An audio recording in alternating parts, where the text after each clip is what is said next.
Welcome aboard the Disabled Diva podcast. I'm your host, Cynthia, and I'm thrilled to have you join me on this journey of exploration and conversation. Together, we'll dive into the intriguing topics that have been sparking discussions within my vibrant online Facebook communities, the Disabled Divas Chronic Pain Community and the Psoriatic Arthritis Community hosted by WebMD. But that's not all. I'll be sharing my personal thoughts, experiences, and current reflections. Each conversation holds valuable insights waiting to be uncovered. So, without further ado, let's kickstart the show and delve into a world of engaging discussions.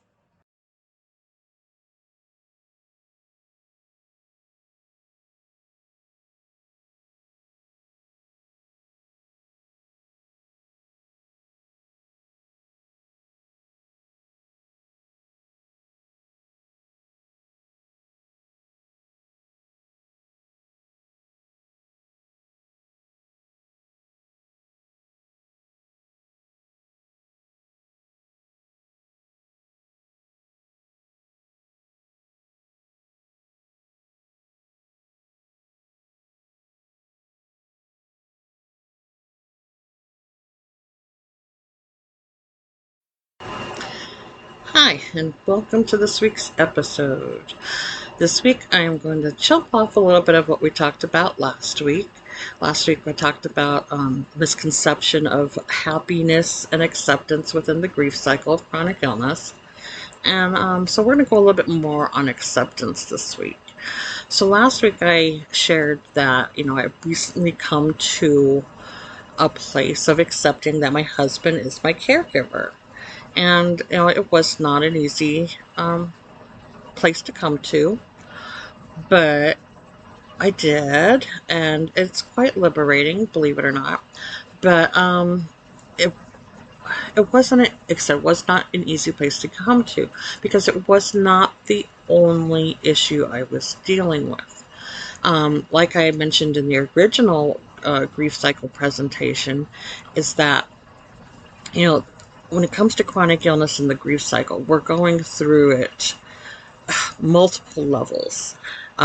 There's always something that's being taken from us, or that's been had to be modified or adjusted, or there's always something new. It's whether it's a new illness, new symptom, you know, issues with a new medication or a new limitation. Um, we're always dealing with something. So for me, coming to the acceptance that my husband's my caregiver, like I said, that was not the only thing. I was also, for the past 2 years, really, really, really struggling to accept that my abdominal pain from the adhesions and scar tissue, it's here to stay, and it's something I am going to have to learn to live with. And I want to talk to you a little bit about how I was able to accept it, why I was able to accept it, and what it means. Some people think because I've already accepted that, I have fibromyalgia and psoriatic um, arthritis is going to be a part of my life, till the day I die, that accepting another condition for the rest of my life would be just as easy.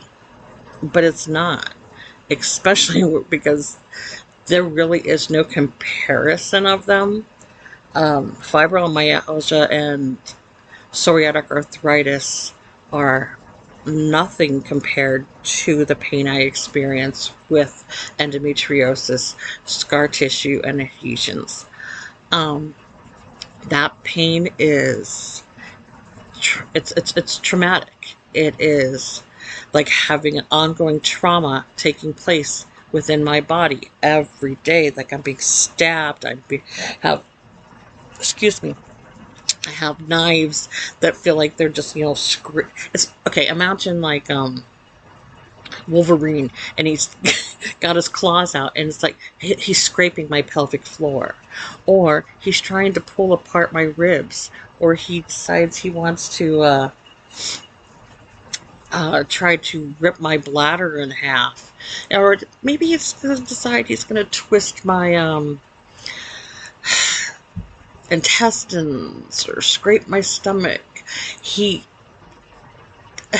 it's awful. It's like, I don't even want to, I've heard people call it like they've got like the feral cats inside them. But it's honestly, it's awful. It is such a traumatic pain, especially when the adhesions pull from my muscle after they've embedded into them, or when they pull from an organ.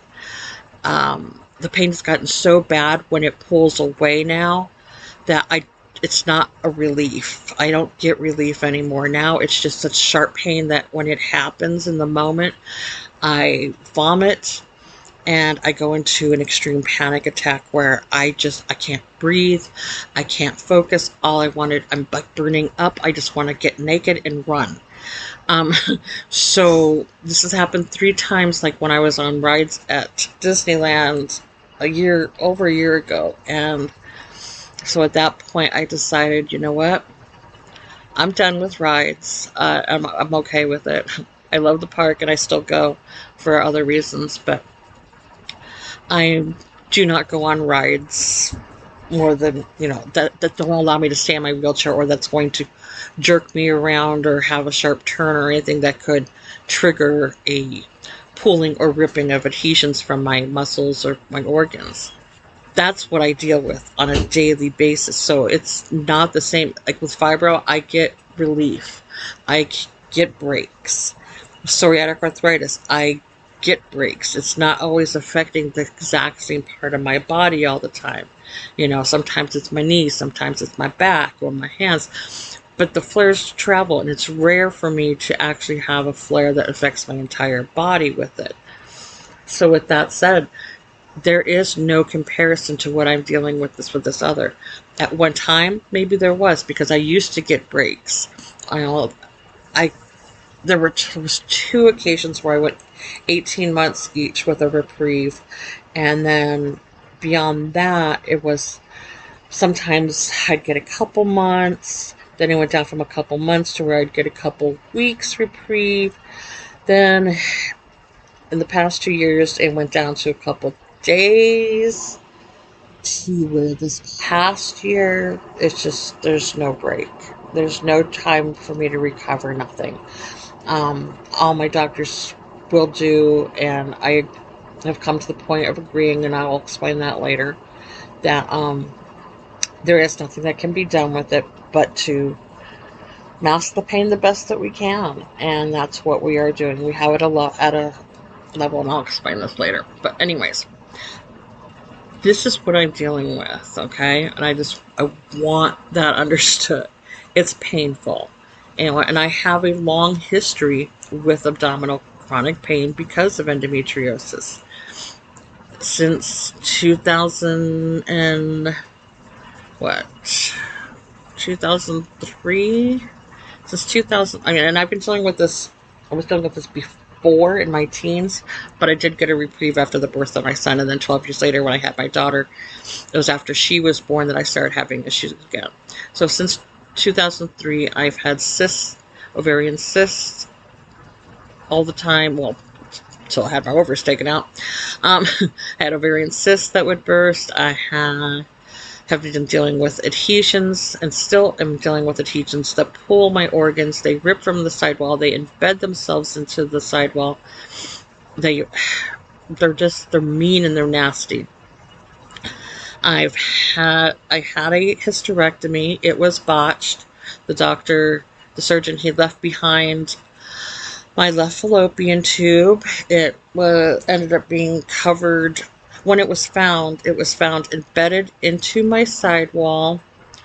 It was covered in adhesions. It had endometriosis. And it was infected. It's like, I was so sick. And the sad part is, it took 2 years and 21 surgical visits until I found a doctor who was willing to go to say, okay, yeah, it is adhesions, that's part of the problem, and I'm willing to go in. And thankfully he did, because like I said, he found not just the fallopian tube, but he also found that my bowels were being strangled. So I am so thankful for that surgery. Unfortunately, pain continued, After that one, there were more problems. It took a total of 3 surgeries to fix, and when I say fix, not fix, but to address the errors that were made, because not all could be fixed. And unfortunately, during one of those surgeries, a set of nerves that's rarely ever nicked were nicked. And actually, they weren't nicked, they were severed. And so now I have permanent nerve damage throughout my pelvis and my left thigh, which also affects my mobility, because I never know when I'm going to have feeling or control over my left leg. So that's a lot of fun. You know, through all these years, people, and to this day, when I tell how much pain I'm in, they're like, you need to go to the ER, you need to go to the ER. The ER is a waste of time for this kind of pain. First of all, they can't see the problem. Any tests that they run, adhesions are not going to show. Adhesions only show in surgery. So they're not going to see the problem unless it's something else. So basically, every time I go, I'm ruling out everything else in the world except for what is the problem. And then they tell me we can't see anything, but we can give you something for the pain. So they give me something for the pain. Yes, it gives me, some relief. It knocks me out. Then, they send me home, and it knocks me out for anywhere from 24 to 48 hours. And then I wake up with a raging hangover. And then the pain's still there. So, yeah, it's not worth it. And then they tell you, follow up with your doctor, come back if it gets worse. Well, so you do that, right? I go back to them if it gets worse. It's the same thing.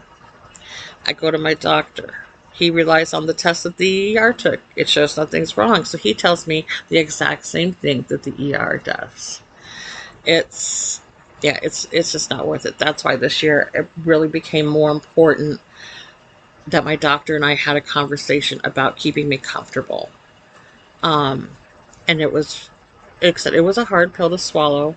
I have to thank the antidepressant he gave me to help deal with this, because it's not an easy thing to swallow. The antidepressant is, but accepting that this trauma that is going on within me will never end. It's devastating. I also want you to know that yeah, I'm doing this with the help of an antidepressant. Don't think that if you are struggling and are extremely depressed about your situation that you're not normal, because, oh, well, Cynthia, she accepted it. I didn't accept it on my own. I've got help, and it's okay. I needed that help, and I need it, and I'm not ashamed to admit it. I treat, for so long, the first 10 years, I was nothing but pharmaceutical. That's it. Unless it came from the doctor, I wasn't touching it. That failed me. So then the next 10 years, I was like, nope, everything is natural, everything alternative. And I did have a couple really good years. And I did have improvement compared to my first 10 years. Then we entered the third 10 here, the third decade. And this is a whole new thing for me. I'm addressing it now with both. I'm not 100% treating it with pharma. I'm not 100% doing it naturally. I'm combining things, and I'm doing what I need to do to not just physically get through the rest of my life, but to how I'm going to emotionally and mentally get through the rest of my life. The ER, at least for me, is pretty much useless. One instance that was really scary was in 2005. I was we lived in Arizona at the time, and we were on vacation at Disneyland, and I woke up with extreme abdominal pain, and my first thing in my head was oh crap, they're gonna send me back, and I was worried. But I was also vomiting every 20 minutes. I'm like, my God, something's wrong. Anyways, I got there. My husband took me to the ER. We got there at 7 a.m. and they got me in for tests. Nothing was showing up. They saw a little inflammation, but nothing they couldn't figure out was what was wrong with me. In the meantime, pain meds are wearing off, my body's freaking out again, and there was a change of shift with the doctors. Thankfully there was, because I had to wait for the new doctor to allow them to give me more pain meds. In the meantime, still being told that they couldn't find what was wrong with me. New doctor walks over, puts his finger, presses down on my appendix. I practically jump off the table. He turns to the nurse and says, "Prep her for surgery. We have an emergency appendectomy." I was like, thank God. What scares me is if it wasn't for that shift change, I could have died. I'm like, that's, I really wish doctors would rely more on touching the patient, getting more than just the test results. Test results are fallible. You know, I got into an argument with one surgeon because he was reading back my MRI results and said, "Well, your appendix looks great." And at this point, this was 2 years after I'd had my appendix removed, and I said, "Well, there's a problem here, because that's either not my test or something's wrong." I said, "Because I don't have an appendix." And he's like, "Are you sure?" And I said, "Yeah." And I went through the whole story of, and I even told him the hospital's name and everything. And he's like, "Are you sure it wasn't something else?" I mean, we argued. We got into a screaming match over whether I had an appendix or not. I'm like, this is so stupid. Anyways, like I said, tests are not fallible, nor are the doctors who read it. People make mistakes. It's just a matter of learning your own body and knowing when to fight.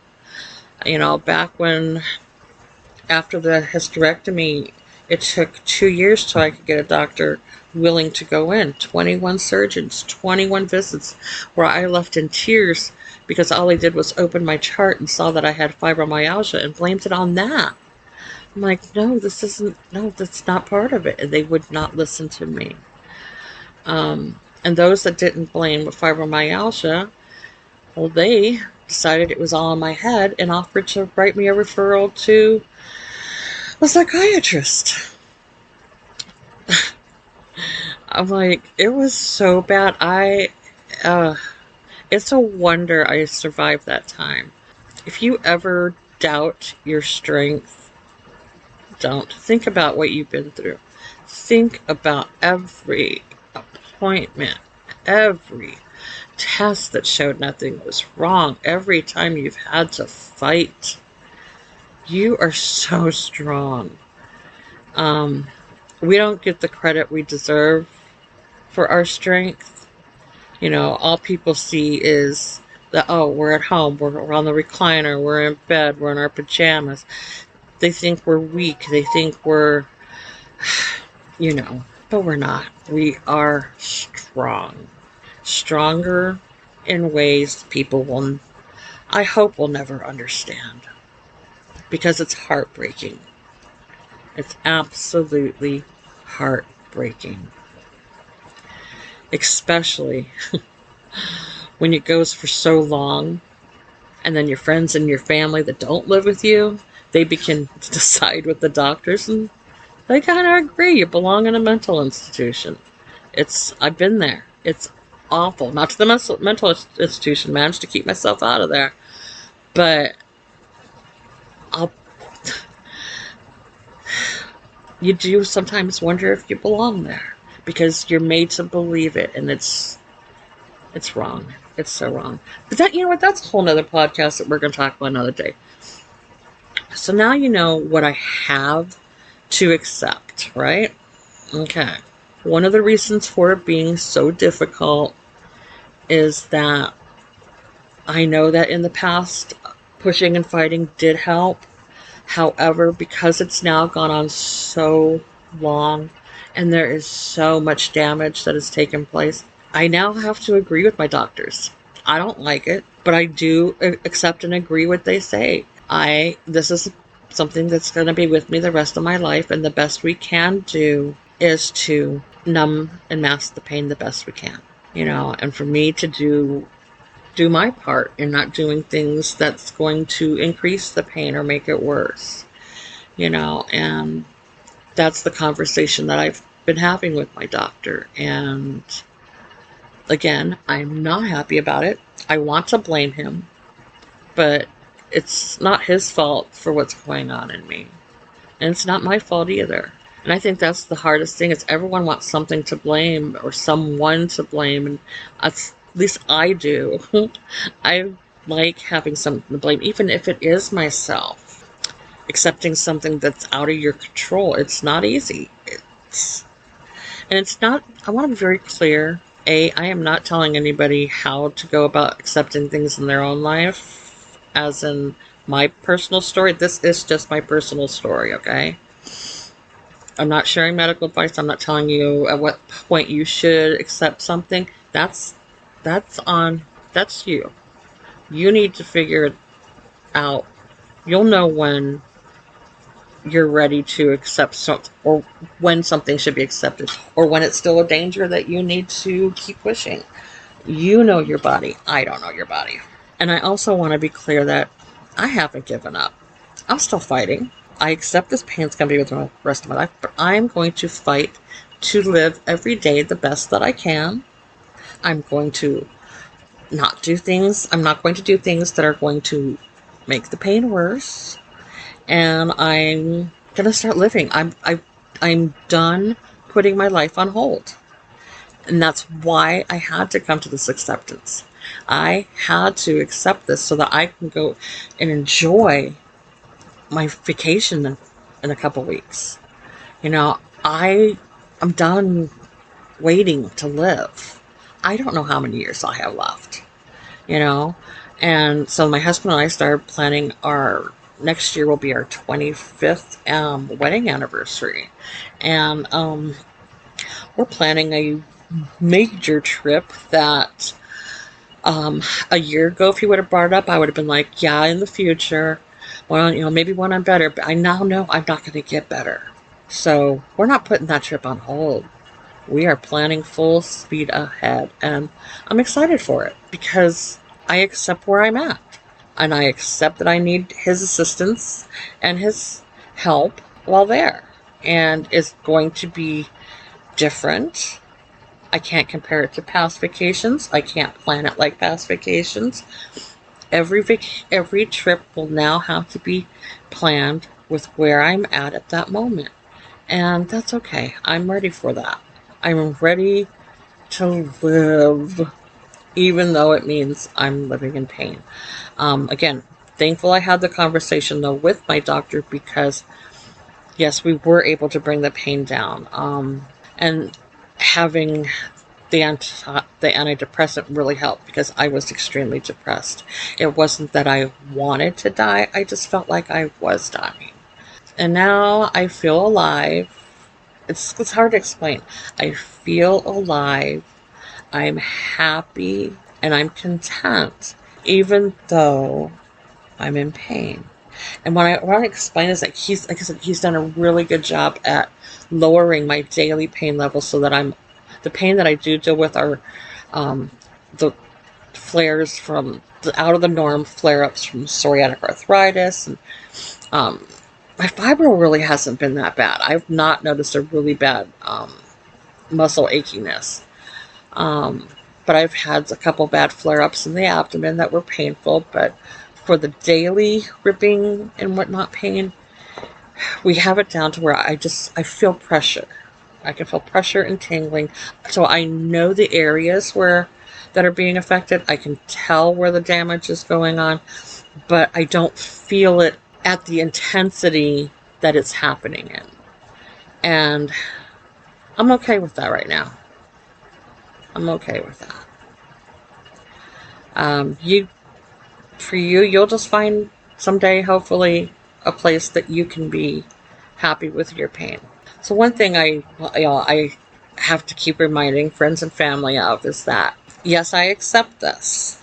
And yes, that does mean that, and yes, my pain has been lowered, but that it's still going on. So people are like, so for those that are waiting for me to get better. Well, it's not going to happen. This really is as good as it's going to get. That's just the way it is. I agree with my doctor, as in surgery really isn't the option at this point until it does do damage. When it damages my organs, obviously I'm going to push and push. But for what it's doing right now, all I can do is just manage it the best I can. Learn to live differently, because 3 weeks to 3 months, because my pain usually returns within 3 weeks to 3 months, that's too short of a time period to put my body through surgery for. It's not worth it. Unless, like I said, one of my organs end up getting ripped or, torn or something. Until it damages or attempts to really do some major damage to an organ, there's really nothing that can be done. And yeah. So, like I said, I haven't given up on life. I plan on living well despite the pain. I just accepted that not everyone and not everything's is fixable. And that's, yeah. So I have rambled on enough this week. I apologize for the rambling. It's been just a wild week, but with the weather, I've got nothing done, and I wanted to get this done, and I didn't really plan it out. I apologize. Hopefully I'll make sure next week's better. But now it's your turn. It doesn't matter what your chronic illness or pain is. At some point, you have had to come to some level of acceptance of living with it. And if you haven't, where are you in that journey? But there's some level of acceptance. I would like to know, was there a particular pain, a particular symptom, or a particular diagnosis in general that was harder to accept than others? And why? Like I said, for me, this one was the hardest. Because for one, it's one of the least respected issues that I have. It's one that women are being gaslit and ignored over. It's one that takes women forever to get diagnosed with. And by that time, damage is done. And then the rest of the world trying to tell you that, well, just have a baby, it'll get better. Have a hysterectomy, it'll get better. Well, you know what? It didn't. So, yeah.